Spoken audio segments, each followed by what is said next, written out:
I'm super happy to have our most recent fellow, Erica Hirogami, here with us today. She is a first-generation transnational Japanese-Mexican immigrant, formerly undocumented. She holds an MA in Art Business from the Sotheby's Institute of Art, an MA in Chicanx Studies from UCLA, where she penned her thesis entitled Political Art Action, the Aesthetics of Undocumentedness. She also holds BAs in the fields of art history, Chicano studies, and Mexican studies. She is currently a teaching associate and doctoral candidate at UCLA, the founder and CEO of Curator Love, co-founder of the Undoc Plus Collective, and so much more. Her Undocreatives report serves as witness to the undocumented labor force of the LA creative industries, and her analysis utilizes testimonials to highlight Undocreative lived experiences, the systemic challenges they face, and the support that Undocreatives need from the arts sector. Thanks for joining us, Erica, and please take it away. Thank you for having me, Ricky. And everyone else, actually. There's a bunch of people from Arts for LA. Thank you for your support throughout the past 2 years as I've been doing this research. I am going to share my screen so that we can get started. Can we see this? Awesome. We can. Okay, so then I'm going to talk to y'all a little bit about the research I've been doing for the past 2 years with Arts for LA, and also about how that research has led to so much more. And also I'm going to be highlighting resources for Undocreatives because that is part of my research. So first and foremost, we're going to look at a bit of terminology, and then we're going to look at a tiny bit of qualitative and quantitative analysis. I promise to keep it short because I know arts people and math does not serve well. And I know we care about math, but also we don't care about numbers, let's be honest. And then I'm going to go deep dive into resources. But before we start, I think it's super important to ground ourselves in Audre Lorde's words. As per Audre Lorde, in a society where good is defined in terms of profit rather than in terms of human need, there must always be some group of people who, through systematized oppression, can be made to feel surplus, to occupy the place of the dehumanized inferior. And I think we could all understand how intersectionalities all kind of collide within the words of Audre Lorde. But for me specifically, I look at issues of undocumentedness. And so you can understand what I'm getting at. Sociologists, by and large, understand different generation immigrants, and I ground myself specifically on immigrant narratives. So I'm going to tell you a little bit about what sociology says. Whether or not that's perfect, that's entirely up to sociologists to figure out. I am not a sociologist. But somewhere along the terms of first generation is what they deemed anyone who was born outside of the United States. In this particular case, it means someone born outside of a country, but my research focuses on the United States. So I'm going to be talking about this parallel. At one point or other, sociologists decided that 0.5 or Gen 1.5 would be people who migrated as children. And we all know that second generation immigrants are first born in the United States. Now, this is where it gets confusing because a ton of people who are the first in their family to be born in the United States self-identify as a first generation, but they're first generation citizens. So I'm talking about immigrants specifically right now. Sociologists are so great that when they gave us Gen 1 and Gen 1.5 and they decided what was Gen 2, they also needed to give us 1.25 and 1.75. I have never in my wildest dreams heard anybody who comes out and says, hey, I self-identify as a generation 1.25. What does that even mean? So if 1.5 is someone who immigrated as a child, 1.25 is someone who migrated as a baby, and 1.75 is someone who graduated as a teen. Now, different sociologists differ in this particular knowledge in different realms, to where some posit 5 to 8 as being 1.5. Some are saying 8 to 13 is 1.5, and then 13 to 17 is 1.75. Do your research on that one because every single sociologist talks about it differently, but that's more or less what we're discussing. Now, for the purposes of my research, I don't look at second generation immigrants because they're born in the United States. I focus on these 4. Okay, so in order to complicate even further what I just explained to you, because I didn't love how sociologists were talking about immigrant generations, I decided that what would be much, much better would be to create a different vocabulary to speak about undocumentedness. And so to me, And this wasn't something that I came up on my own. I was actually having a lot of conversations with some really great individuals in the undocumented spectrum. And we were having a conversation one day about all of our immigrant trauma mostly. But because all of our stories were so different, we realized that undocumentedness is actually a spectrum. So we started thinking through it as an undoc spectrum. And beyond that, if you have a spectrum, you have to have something outside of the spectrum. We have the undocumented diaspora, and I will explain what that means in a second. So for everybody who's in the undoc spectrum is someone who has embodied the experience of being undocumented. People who are in the undoc diaspora are adjacent to undocumentedness. So in the undoc spectrum, there's also different, I don't want to call them levels, but different ways in which you are a part of this community. So at risk are the people who are most vulnerable within this community because they're either deported or deportees. The people who are unprotected are asylum seekers, and there's a plethora of other peoples that bounce in between unprotected statuses every so sporadically. The people who are protected would have some limited rights, or people like the documented, right? Those who have DACA, people who have or currently advanced parole, TPS, which I presumed up until recently was only for people of Central America, but I realized that they're now giving TPS to people from Afghanistan and the Middle East. And then there are asylee and people who are naturalizing. And the people who are most protected are the people who have naturalized, those who are formerly undocumented citizens and political exiles. Now, what's different about my research here is that I am claiming citizens to be in the undocumented spectrum, which is different than how most sociologists talk about generations for a couple of different reasons. On the one end, most of the research we have today about this set of individuals comes from here. So the documented are by and large, mostly 1.5 generation immigrants who are currently in the United States, but because they migrated as children, they were able to navigate institutions in a very different way than their parents. So all of the knowledge, or most of the first account knowledge that we have about immigrants today comes from the documented people. Now, here's the kick. They're also the tiniest percentage of the undocumented spectrum. There's only 5%. They make up 5%, nearly 6% of all undocumented people.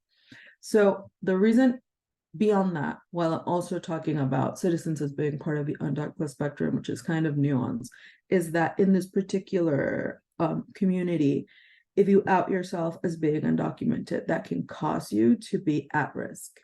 So I don't want to put that on anyone. I'm not going to go ahead and say, oh, here's so-and-so, they're undocumented for the purposes of safety. Now, as soon as I lump in citizens into the mess, then I get to say, okay, all of these humans are actually in the undocumented spectrum, and these protective statuses can protect anyone in here as I'm talking about them, whether it be publishing, whether it be exhibition, whether it just be pointing towards their status. And I also don't think that people are only as important as their status. That's a legal construct. So as far as diaspora goes, we have people who are adjacent to undocumentedness, and the offsprings of undocumented immigrants, as well as the partners and mixed status families, and even the extended family of someone who's undocumented, is affected by undocumentedness. And whether we want to or not, refugees, visa holding immigrants, and even y'all, the host society, are affected by everything that happens in here, because first and foremost, it is the nature of this country to presume that every individual must be governed equally. Because all of these individuals are not governed the same as all of these individuals, and there is no equal under the law. So we're all affected by whatever happens to people on this side of the spectrum. And that's kind of where I started thinking about things, and then, led us to where we are today. So this was 2 years of research and a lot of testimonial gathering and a lot of conversations with a lot of really great individuals that I truly cherished with my life. But on its own, right, the report itself is a horizontal analysis that challenges the cultural landscape of LA. And it's grounded in first account narratives or testimonials and autoethnography, because I myself am also a part of this community. So one thing that I was pushing towards in thinking through beyond the undocumented spectrum is where the undocumented spectrum meets the arts industries. And that was the original conversations I had when I started this report. I was like, okay, how do I get to learn more about not just what happens to visual artists, but what happens to sculptors, what happens to arts administrators. And by and large, I want to do it all over the country. But for the purposes of this report, we started in Los Angeles. And so the word Undocreative came up really relatively quickly as I realized that I wasn't just talking to artists. I also met with people who were curators. I met with people who were at one point filmmakers, but then later actors, and people who were doing arts organizational labor that had nothing to do with a creative out. Not to say that arts admin isn't creative, but it isn't a creative deliverable, right? It's a spreadsheet as an example. So I then started having conversations with Undocreatives, and I was very naive 2 years ago and thinking that everyone would want to out themselves. But, I put a call out to everyone. I was like, okay, here's the research that I'm doing. If you all want to meet with me, if you want to discuss it, hit me up. And so 6 beautiful, loving people decided to be generous and brave enough to talk to me about their own journey. And I'm putting 6.5 here because I'm also in the creative industries and formally undocumented and part of the undocumented spectrum.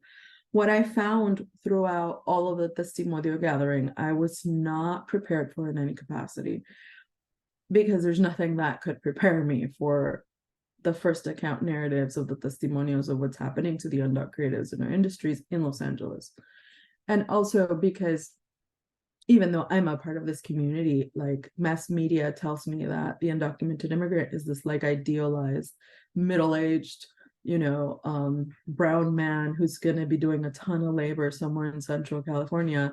And that is not the case. And I knew this going on, and I was still not prepared for what I found. But I'm going to share with you 3 of the testimonials of the people that were generous enough to speak to me. And this beautiful quote comes from one of my anonymous sources, and I decided to keep them all anonymous for the purposes of safety. In the art world, everything revolves around ownership, and objects are cared for more than humans. In this particular case, I decided to care more for the safety of the humans than their objects. So in this conversation I had, one of the artists that I met with was explaining to me that he migrated from his country when he was really, really young. And in his country, he actually studied under some of the greatest names in art history, people that you all know because you've studied them in your art history books. And there's SF MoMA exhibitions, and there's giant retrospectives at LACMA. Like, these are the people that humans studied under. And so he comes to the United States undocumented, and he's a great artist, but he's undocumented. So he ends up in the middle of Central America picking fruit for a decade of his life. So as he was doing that, he was still, doodling here and there, because let's be honest, being a creative never really goes away. And so at a certain point, he landed in Los Angeles by sheer fortune, and they were very excited when they got their first ever job at an arts organization. And they were very much looking forward to being a part of our creative economies. And they somehow landed in a local gallery downtown near the Arts District. And so when they got this job, they were so looking forward to going and learning and being and doing art. And so they did that for a handful of years. And the economy raises, paychecks are not enough, but undocumented immigrants don't have backing or contracts because they need to be paid under the table. So there's no paperwork that says you will get a raise every year. So after working for this particular gallery for over a decade, this individual decided to ask for a raise. And instead of getting a raise, their boss responded with, and I quote, "You should be so lucky that I don't call ICE and deport you. Why are you asking me for more money?" End quote. And that happened over a decade ago. This individual continued to work with that gallery for 7 years after. He never received a raise. He worked with a gallery, one of those really swanky galleries that makes a ton of money in the Arts District, for nearly 2 decades, and made less than the minimum wage, because the minimum wage kept on going up. This individual's paycheck did not. And when we were talking, because they're also in a foundry-like position in which they make artwork for other artists, they informed me that they risked deportation to portray their thoughts through canvas. So when you all go to your local museums, you will see this individual's artwork because he is the human behind the really, really great canvases that show up at LACMA and at Hammer and all of these places. His name is nowhere near a wall label. The artists that are introduced into these spaces don't thank them for their service. Actually, the artists don't even like to say that they're not making their own artwork. And this individual is a great artist who left the art world a couple of years ago because his boss was threatening him with deportation every 5 minutes. They can't exhibit my work in their museum comes from the story of a female sculptor who also lives in the city, who had to have a conversation with me outside of her house from her car parked on the street because her children don't know that she's undocumented.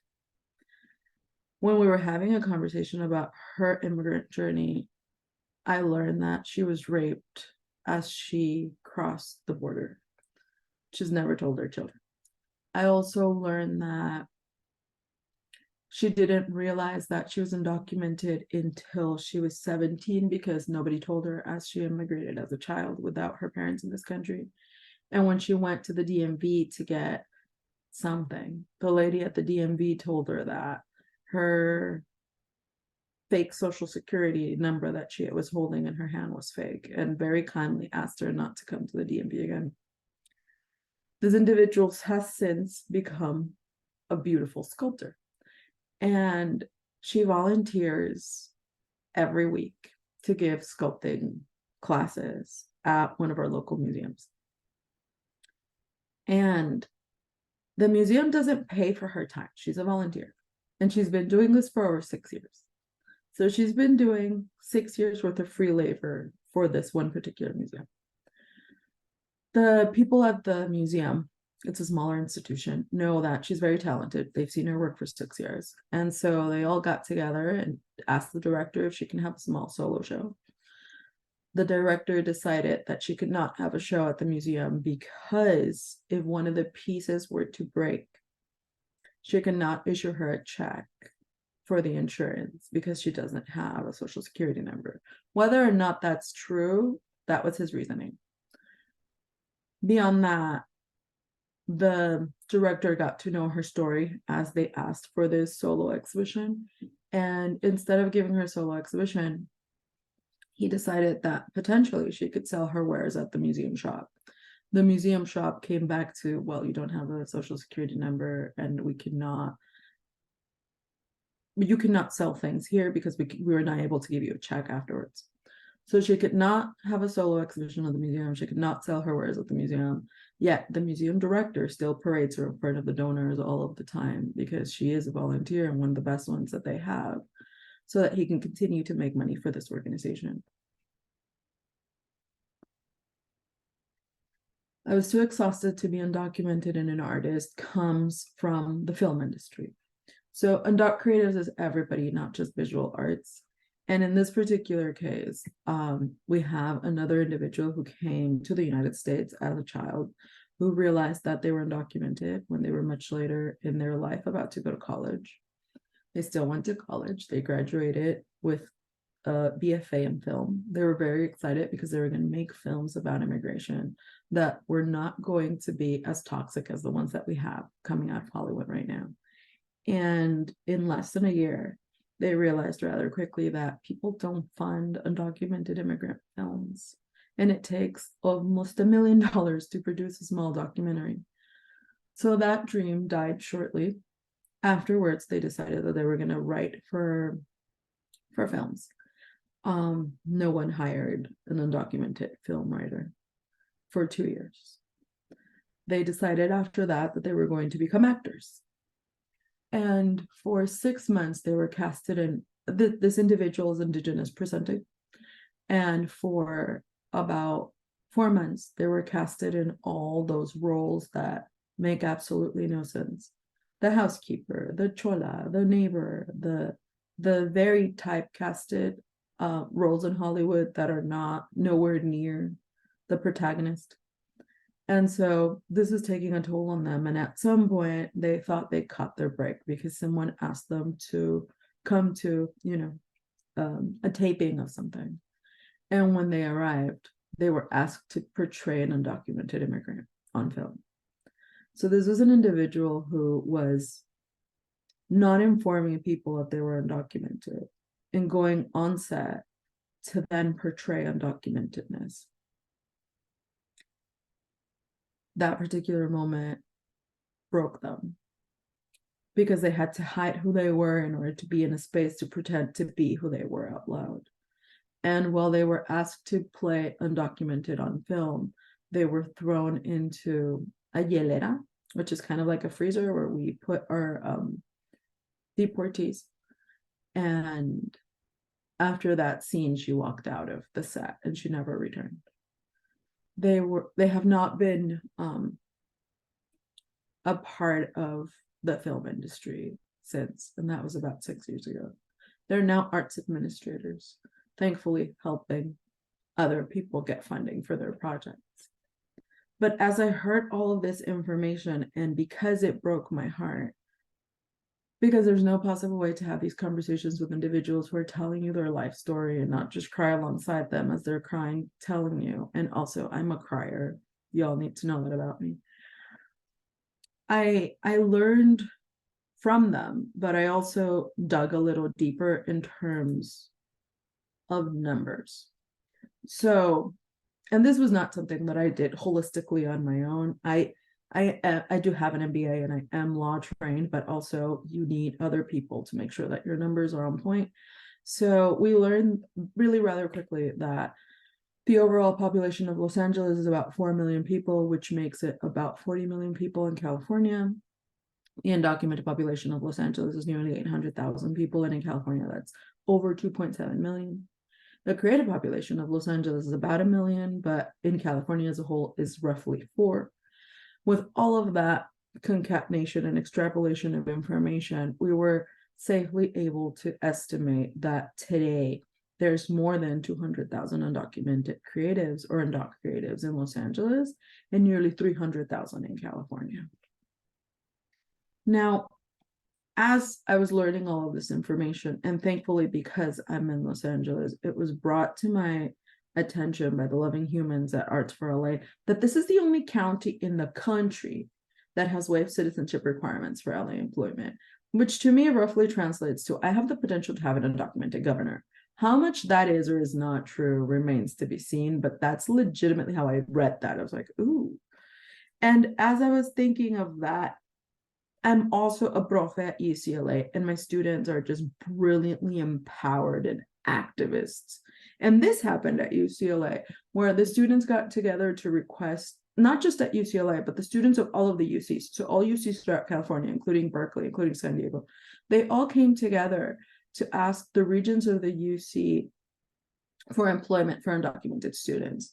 The regents have seen this favorably, and they will be meeting in November to establish rules and regulations so that we become the first university in the nation to hire undocumented immigrant students, regardless of federal rules. Now, also, and most importantly, those federal rules are written so that every single state has the right to make up their own mind. We just so happen to be in the most progressive state. So because this was happening in the background as I was writing the Undocreatives report, then the policy report became so much more than testimonials. It became a little bit of testimonial, it became a little bit of ethnography, it became a little bit of data, it became a little bit of numbers, but it also became a ton of resources. So as I was gathering and compiling information for these individuals and from these individuals, I also started reaching out to a bunch of different arts organizations to see what their policies were for gifting or working with or centering undoc creatives. And so I realized rather quickly that the California Arts Council and the Center for Culture and Innovation and community partners were all single-handedly waiving citizenship requirements for anyone to get grants. Now, I know that there are undoc creatives in the California Creative Corp that was instituted by 18th Street. I don't know specifically if it's because they don't have a citizenship requirement, or if it's because this individual is only in the Undoc Plus spectrum. But there are also Undoc creatives in the California Creative Court for both community partners in 18th Street.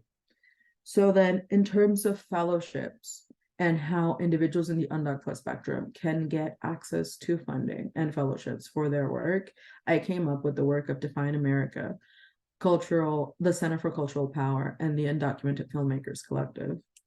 I kept on digging and realized that Immigrants Rising is kind of like heavenly as an arts organization, because they don't only have business development and seed money for undoc entrepreneurs, they also center mental health. So they have 6-week long therapy type community gatherings where people can come in and do, healing on top of it all. And then as far as residencies go, we decided, I learned rather quickly that Los Angeles County Arts and Culture and the House of Alegria were doing residencies. I managed to launch one for myself because I didn't think that two were enough. So because of the policy report and because I learned so much information, I also decided to make it a list of recommendations. Now, the recommendations are interventions for the ecosystem as a whole. Everybody in the arts industries can do this. And there's about 12 to 15 pages of recommendations across the border. This one in particular just applies to individuals. So I didn't want this to be something where only the person at HR at a museum could get access to this information. This is very hands on everyone. So individuals have different interventions that they can do on their daily if they're working in arts organizations or without working in arts organizations, so that they can start centering Undoc Plus and Undoc Creatives. So super simple, right? Center cultural competency for individuals, but I also made recommendations for cultural spaces, how to include artistic inclusion, and how to think about immigration within the axis of your granting opportunities. I talked about funding, I talked about employment, I talked about how to create grants and funding, how to get rid of all of the citizenship rules all over so that you can continue to be federally responsible and so that you can legally provide funding for Undoc Plus, Undoc Creatives. And so I even went as far as to recommend things from government agencies such as CAC or maybe potentially even the NEA one day, where I would like to see more research done on this community, because as we quickly found out at Arts for LA, this is a first of its kind type research. And I kind of want this to happen at every state and maybe, one for the country as a whole. And beyond that, I realized that a ton of the recommendations that I was making for all of these spaces could not be made without also realizing that there is a heightened necessity at everything in the arts industries for a type of academic. And the reality is that there's a ton of barriers for undocumented immigrants into academia. So we need to also relax academic necessities from within arts organizations if we're going to be inclusive of this community. Else, we're only going to get the DACA group into the fold. And beyond this, and because, again, this took about 2 years, I decided that what was available outside wasn't enough and I needed to create more. So when I got together with Define America and the Undoc Plus filmmakers, we had a conversation about what was needed in the film and the field at large. And mindfully, all three of us are looking at very different parts of the creative industries, right? Hollywood versus visual arts versus music. And so narrative form even. And so what we decided was to come together to create the Creativity is Boundless report, which acts as an HR guide that any Undoc Plus, Undoc Creative, or undocumented immigrant can take to their HR personnel wherever they're about to be hired, so that the person who's about to give them a job can run through the super basics of language and can understand the very basics of legally hiring someone who's in the Undoc Plus spectrum. And it also serves as a guide to support people in this community, and it's widely available. You can download it, Define America. And as we were doing that, because we realized that all of the resources that are available are mostly for people who are working in Hollywood. Me and Federico Patlacua, who you see in that picture there, decided to launch the Undoc Plus Collective. So the Undoc Plus Collective is very basically a group of individuals who are all in the Undoc Plus spectrum, who are now absolutely making sure that there's visibility for our community. And so the first thing we did, which mindfully was not in California, it happened in Charlottesville, Virginia, is that we created a symposium and an exhibition early January this year. And the exhibition brought together 12 Undocreatives, all of them visual artists, and myself. The symposium allowed each of them to speak from their first account narrative about their own projects and about how they utilize art and the arts industries within their practices. But first and most importantly, it was the first time ever in the history of the country in which people who are all or are or were undocumented came together to speak about their expertise in art as opposed to migration. We launched a series of books to coincide with the exhibition, but mostly we just learned from each other and spoke about our ancestry and embodiment of undocumentedness and immigration and how we carry that and how we can learn from what we already know for the benefit of the next generations. So our first exhibition, as I mentioned, was roughly 12 Undocreatives. This was in January of last year. As of September, our network has grown to over 40 people. These individuals are all over the United States. Because we were having conversations about sustainability and because we were having conversations with all of these 40 individuals about what it means to be in the creative industries and lack resources, one thing that came up for us really rather quickly is that there aren't that many places where one can just exist as an undoc creative without the need for deliverables or to fetishize your immigrant trauma. So we launched rather quickly the Artist in Residency cohort, and these are our original initial cohort that happened last summer. Sonia Guinyansaka, who's an undoc creative poet, and Romy Torrico, who's an undoc creative designer, who got together alongside another 11 artists. And we did the first ever open call exhibition for Undocreatives, where people from around the country were able to submit their artwork to be included in this exhibition. And these were all individuals who were much younger, because we know, right? Some of us in the collective are already professors, whereas the next generation is now figuring out how to be a part of the creative industries. And we knew that when we started, we had no one to lead us and teach us how to do what and how to navigate undocumentedness inside of the arts industries. So we want to be that generation for the incoming undoc creatives. Beyond the summer exhibition, we have another one that's currently up at Decatur, Georgia, at the Agnes Scott College Stalton Gallery. And this again brings a series of undoc creatives, mostly all visual, and myself, in a project that is currently up. I just got these pictures this morning. And within the near future, we're going to be launching the exhibition catalog for the publication. That's the exhibition catalog of the exhibition currently in Atlanta, Georgia.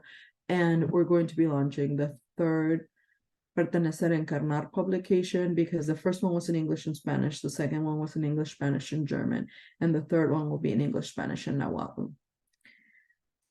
Beyond that, Political Art Action, the Aesthetics of Undocumentedness is also going to be published by Impronta Editorial in Mexico within the next few months. And one thing to be absolutely certain of that I wanted to kind of like close with, now that you know how this started and where this ended, is that undocumented immigrants have the supernatural ability to live life beyond linear time and geographical location. For them and us, today is stood with the hope that tomorrow can return to yesterday. And this centers most of our projects and this report and the conversations that I had and the knowledge of Undocreatives, whether it be exhibited at a museum, a gallery, a publication. So one thing that I'll encourage every single one of y'all to do in your free time when you have absolutely nothing to do in the middle of dead scrolling is figure out what's your relationship to immigration. it's an uncomfortable conversation to have for a lot of people. For some people, it's really, really rather obvious. But if you can start to tease out what's your relationship to immigration, it'll help you get to a place in which you can center undocumentedness in your practices without necessarily having to understand all that legal and sociology jargon that's hella complicated. And with that, I will conclude. Thank you all for listening to me, and I'll stop sharing so we can talk a bit. Thank you so much, Erica. Such incredible work and such important work. As Erica shared, this is not only the first of its kind research report in LA County, but really in the nation. And there is a real need for more data collection, meaningful data collection and research on this topic. We do want to open up this time for Erica to answer any questions you all might have based on her presentation. I know a few of you arrived a little late, and so if you need clarifying questions, please feel free. What I'd like us to do to make sure that everybody has time to speak and that we don't miss you is to use the raise hand feature. And I will go ahead and I'll call on you, and Erica can elaborate on your question. Is there anyone interested? Okay, I'm going to give a little bit of time for folks to gather their thoughts, and I'm going to start us off. Erica, so because it's so important for further research to be done, you said at a local level, state level, and at the national level. My first question is, because it's such a sensitive topic and because Undocreatives may be afraid to share their stories and step forward, you brought up that's why the folks that you interviewed wanted to remain anonymous, and that was really important for you. How can future researchers ensure that they are taking care of this topic and these people and that they're protecting them? I think that creating undoc safe spaces is very nuanced. I think that not just in the arts, but in society at large, the concept of needing a safe space, it's really new for us. And I think that we're still struggling to make safe Black spaces in a post-BLM universe, but that kind of got us all in the knowledge of understanding how to start teasing that out. And I think that, and this is one of the recommendations of the report, right? You cannot presume that all of the labor of competency needs to come from an undoc creative. So one thing that I think about with everything that I do, mostly because I'm a curator, is that I cannot expect someone to explain to me everything that I need to know about a subject. So I need to, read around it and learn about it and YouTube it and however it is you're getting knowledge, podcast it, what have you. But I think that having a base interest for something is super important. And I also know that in the arts industries, we're kind of like moving towards weaponizing empathy, right? If we have empathy for BIPOC, for, I don't know, pick your intersectionality, then we're doing the right thing. I don't want empathy. I want like a revolution. Empathy is like not even enough. But I think that as we're building these safe spaces beyond just being beyond having empathy for other people, we need to, first of all, be really, really humble and acknowledge that there's a lot that we don't know, right? In this particular topic, like I know a lot, but if you give me another topic, I'm just kind of like, what am I doing? So being honest with how much you don't understand is one thing. Also being really able to listen to someone is important. But beyond that, know that it is not their responsibility to like inform you of what it is you don't know. That's you on your own time. And so I think that all of those things together can make it so that we start creating safe spaces, not just for this community. I know that there's a ton of people in the undocumented spectrum that absolutely need, anonymity, but then there's also people in the undocumented spectrum who are very undocumented and unafraid, right? And so putting all of that into a conversation in which that everything that happens in a room stays in a room, and that not all of the information that you possess is something that you're going to bring outside of those spaces is important. But I also think that we've built research, right, has been built on colonialism, and we're dragging some very heavy baggage that tells us that we should extract information from people. And I want to push against that. I think that first, you need to make a safe space for someone, but then you also need to be willing to hear something that you can never share again. So there is information that will be gifted to you just for yourself. There's information that will probably make you not just a better human, but will make you understand more about a subject that is possibly something that cannot be published or utilized in public. And those things are also okay. But I think that we've, because we're in late capitalism, presume that we need to monetize on all of our knowledge. And the reality is that if we want to create safe spaces, that means that there's a ton of knowledge that has to stay in the safe space. And that's the reality of it. And I think it doesn't only apply to undocumentedness. I think this is the true for the trans community, the queer community, indigenous communities. I think it applies to everything. Thank you. It's an excellent answer, and it's going to give me a lot to noodle on. Any other questions for Erica about the report, about the resources she walked through, about the fellowship?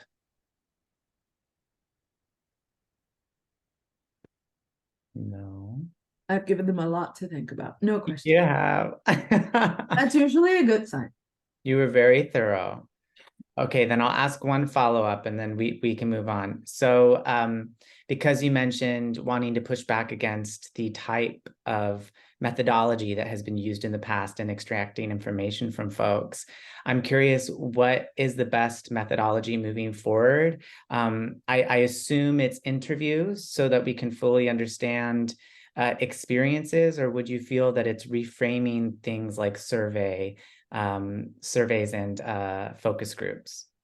I think we presume that a deliverable needs quantity and not quality, because right, we're in arts nonprofits, and in arts nonprofits you ask for grants, and grants say you have to be servicing 100,000 people as opposed to two. But the reality is that there's some level of toxicity with all of it. Like, surveys are not in any way, shape, or form transparent and anti-colonial, right? And that's also the case for interviews. I don't think interviews service a lot. To be honest with you, for me, I'm much more about testimonials, because that allows the individual to center what they want to put forth, as opposed to the toxicity of having to extract knowledge in a very linear way. But at the same time, I think that we're creative, and that's our superpower. And we need to start leaning on the different methodologies that can only exist within the creative industries. If you get together and have like a drawing circle or a knitting circle for an hour with a bunch of people who are going to be talking to you about something, they're going to be knitting their little heart out as they're just talking to you, feeling super safe and comforted. And you're going to get way more information there than if you give them like, give me 3 essays for these 10 questions. I think because of how we do things, we're very capable of like not using the old methods that haven't worked for us for forever, and instead centering what makes us happy. And ultimately, gaining information or knowledge doesn't have to be taxing. I know that we all have this banking idea of academia in which there's a professor who has all the knowledge and a student who needs to have this knowledge. But the reality is that the students teach the professor as much as the professor teaches students. So, and they do it more when they're dancing and when they're excited in their classroom, as opposed to when you're asking them questions in a test. I think we need to rethink surveying and interviews, etc., so that we can center humans as opposed to data gathering, because that's kind of where we are, and it's not a great place to be.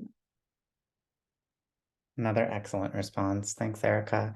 We have a question from Isabel. So Isabel, I'll go ahead and let you ask yours.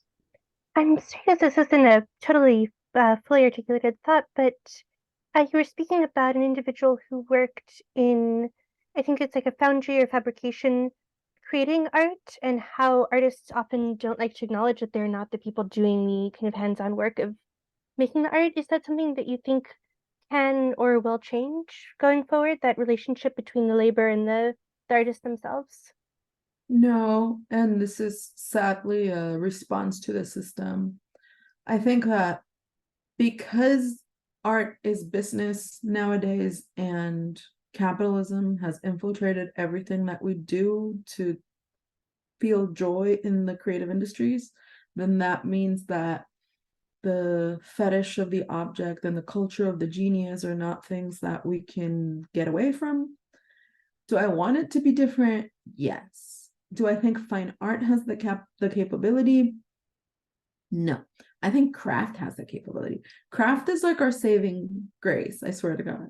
Because in the craft universe, you're allowed to have a collective of individuals who are making one basket. Whereas in the fine art universe, where there's one individual who's making 900 baskets. So I think that there's somewhere in between both where we need to start merging why we have leaned so heavily on fine art versus craft. And also realize that nowadays, because of the collective nature of, just local politics, there is more interconnectivity when it comes to creating. But I also don't think that the art market is going to be very excited about, having to cite 60 creators for the one object, and that somehow is going to end up not benefiting the bottom line. And when I see a full-on collective of individuals making art become blue chip, then I will change my mind gladly. But I don't think that's where we're going soon. I hope so, but I just don't think that's where we're going. Great. Thanks, Erica. Are there any other questions? Last call. All right. Well, Erica, you had a couple comments in the chat thanking you for your thorough presentation and your ever important research. I did just want to follow up on one thing Erica mentioned in her presentation, which was super exciting last year, and that is when the County Board of Supervisors voted unanimously to remove the citizenship requirement to work for the county. It is for the county, so anything like Congress, Senate, governorships, the presidency still have that requirement in place, but this county directive is a huge step forward for undocumented people to be working for government. And so I'm so happy you touched on that. I did drop a few links in the chat for everyone. The first is a link to learn more about the Laura Zucker Fellowship for Policy and Research. And again, the eligibility guidelines. The application opens next Monday. It'll be open until November 8th. There will be directions on how to apply, how to write a proposal, and the timeline is also included. I included a link to Erica's full report on Undocreatives, as well as a link to Curator Love's website, and where you can learn more about Erica and the work that she does. And then finally, a link to our State of the Art Summit. This will be happening on October 24th at 9:30 a.m. at the eBell of Los Angeles. We would love for all of you to attend. There are different ticketing tiers, so please choose the one that suits you best. And our theme is Barriers to Bridges, where we'll be discussing recurring barriers for the arts and culture sector. And we'll have panels on partnerships, equitable funding, reimagined leadership, and then a fireside chat with Eric Aldridge from LA 28 and their work on community engagement. So got some exciting stuff going on. Our MC is Curly Velasquez, for those of you who know. Love them. I know, I love them. So that is it for you, Erica. Any parting thoughts? Thank you all for listening to me and for coming and for being here and for your thoughts and comments on the chat. I appreciate it. We appreciate you. All right. Thanks so much, everybody. And you enjoy the rest of your afternoon. Bye.